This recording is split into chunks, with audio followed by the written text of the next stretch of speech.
Hello दोस्तों, आज हम बात करने वाले एक ऐसी मूवी की जो आपकी ज़िंदगी बदल सकती हैं। थ्री इडियट्स मूवी जो 2009 की भारतीय हिंदी भाषा की कॉमेडियन और ड्रामा फिल्म है। आज जानते हैं इस फिल्म का क्या उद्देश्य है। यह फिल्म जो कि एक कहानी एक भारतीय इंजीनियर कॉलेज में तीन छात्रों की दोस्ती का अनुसरण करती है और भारतीय शिक्षा प्रणाली के तहत सामाजिक दबाव के बारे में एक व्यंग्य है। समझते दोस्तों इस वीडियो में इस फिल्म की क्या कहानी है। कैलिफोर्निया में एक प्रतिष्ठा कंपनी के उपाध्यक्ष चतुर रामलिंगम, जिसे हम साइलेंसर कहते हैं, अपने पूर्व इंजीनियरिंग सहपाठियों फरहान कुरैशी और राजू रस्तोगी को 10 साल पहले अपने सहपाठी रांचो के साथ की गई शर्तों की याद दिलाने के लिए बुलाता है। मिलते हुए वे तीनों रांचो को ढूंढने निकल पड़ते हैं। शिमला जाते समय उन्हें अपनी कॉलेज के दिन याद आते हैं।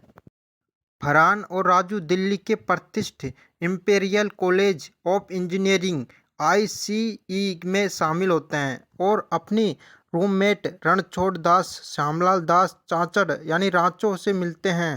रांचो को सिखाने का शौक है और परिणाम स्वरूप वह कक्षा में अव्वल आता है। इंजीनियरिंग के प्रति रांचो का चंचल रवैया उसे कॉलेज के निदेशक डॉक्टर वीरू सहस्त्रबुद्धे वायरस के कठोर दृष्टिकोण के साथ खड़ा रहता है।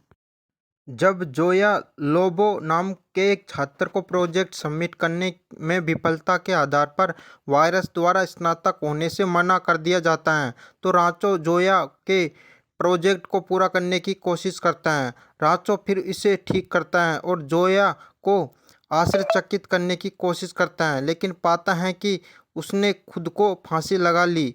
रांचो आईसीई छात्रों पर अत्यधिक दबाव के बारे में वायरस की आलोचना करता है, लेकिन उसे बुरी तरह से छिड़क दिया जाता है। एक रात तीनों एक शादी की पार्टी में घुस जाते हैं, यह नहीं जानते हुए कि यह वायरस की बेटी मोना के लिए है। मोना की छोटी बहन पिया शुरू में रांचो के व्यवहार से परेशान थी, लेकिन जब वह उसके भौतिकतावादी प्रेम सुहास को पेशे और स्थिति के प्रति अपने जुनून को प्रदर्शित करने के लिए प्रयत्न करती हैं, तो वह उसकी ओर आकर्षित हो जाती हैं, जिसके कारण पिया को सुहास को से सम्मत तोड़ना पड़ता है। एक क्रोधित वायरस फरहान और राजू को उनके परिवार की मामूली विपत्तियों स्थितियों की ओर इशारा करते हुए रांचो के साथ दोस्ती करने के प्रभाव के बारे में चेतावनी देती हैं, जिससे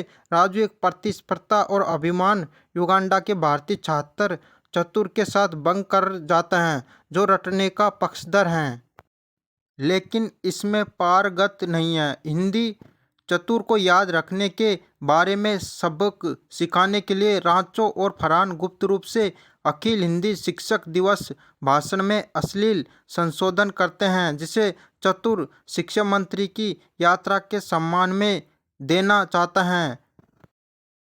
अपमानित और गुस्से में चतुर ने रांचो को 10 साल से मिलने की चुनौती दी और देखा कि कौन अधिक सफल है। अपनी अंतिम परीक्षा में एक रात पहले राजू के लकवाग्रस्त पिता को दिल का दौरा पड़ा।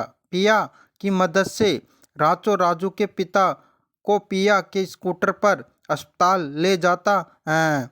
राजू शुरू में रांचो पर क्रोधित होता है, लेकिन जब उसे पता चलता है कि रांचो ने उसके पिता की जान बचाई, तो वह उसके साथ सुलह कर लेता है। वर्ष के अंत में रांचो कक्षा में पहले स्थान पर आता है, जबकि फरहान और राजू क्रमशः अंतिम और दूसरे से अंतिम स्थान पर हैं। वार्षिक क्लास फोटो के दौरान वायरस रांचो के साथ शर्त लगाता है कि न तो राजू और न ही फरहान को ऑन कैंपस साक्षात्कार में नौकरी मिलना, अन्यथा वह अपने मूंछ मुंडवा लेगा। कॉलेज के चौथे वर्ष में एक रात रांचो अपने दोस्तों को बताता है कि वो लगातार अंतिम स्थान पर क्यों रहता है। फरहान का जुनून फोटोग्राफी है, इंजीनियरिंग नहीं है, और राजू में आत्मविश्वास की कमी है। फरहान और राजू ने रांचो द्वारा पिया के लिए अपनी भावनाओं को कबूल करने पर अपनी समस्याओं का सामना करने का वादा करने के बाद वे तीनों नशे में वायरस के घर में घुस गए। वायरस फरहान और राजू ने नशे में उसके लेटर बॉक्स पर पेशाब कर दिया। वायरस ने राजू को नोटिस किया और धमकी दी कि अगर उसने रांचो के खिलाफ गवाह नहीं दी तो वह उसे नौकरी से निकाल देगा। अपने परिवार को निराश करने और रांचो को धोखा देने के लिए तैयार नहीं है। राजू आत्महत्या का प्रयास करता है लेकिन बच जाता है, जिसके कारण वायरस को निष्कासन रद्द करना पड़ता है। अपने दोस्तों और परिवार के समर्थन और देखभाल की बदौलत राजू ठीक हो गया। राजू एक नौकरी के लिए इंटरव्यू में सफल हो जाता है, जबकि फरहान और अपने पिता को उसे फोटोग्राफर बनने के लिए मना लेता है।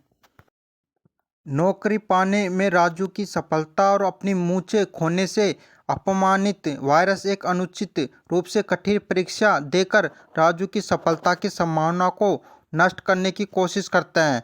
पिया की मदद से रांचो और फरहान वायरस के कार्यालय में घुस जाता है और परीक्षा का पेपर चुरा लेता है। कागज दिया जाने पर राजू ने धोखा देने से इनकार कर दिया और उसे फेंक दिया, लेकिन उन तीनों को पकड़ लिया गया और निष्कासित कर दिया गया।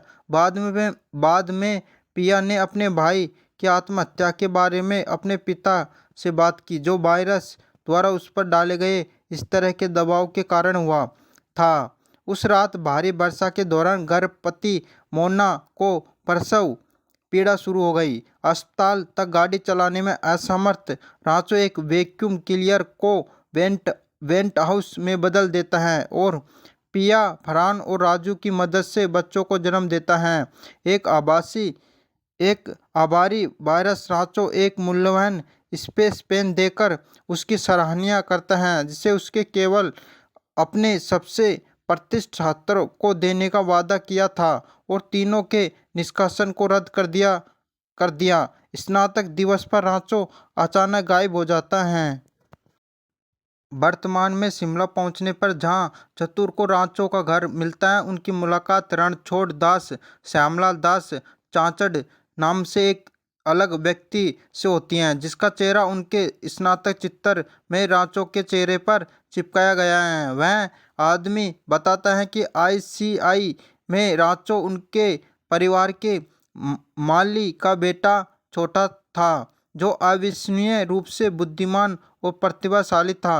रणछोड़ दास के पिता ने छोटे को ICE में भाग लेने के लिए भुगतान किया, इस शर्त पर कि वह अपने बेटे के नाम का उपयोग करेगा और स्नातक होने के बाद ICE में किसी के साथ सभी संपर्क बंद कर देगा।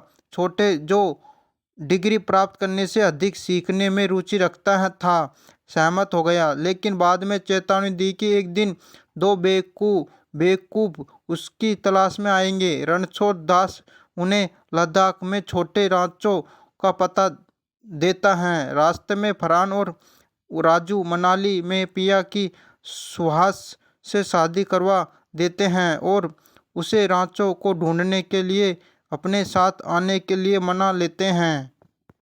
लद्दाख के पते पर शामुक एक संपन्न स्कूल पाकर आश्चर्यचकित हैं। वे मिलीमीटर के साथ फिर से मिलते हैं, जो पहले एक काम करने वाला लड़का था जिसने उनकी मुलाकात ICE में हुई थी, जो अब रांचो का सहायक हैं।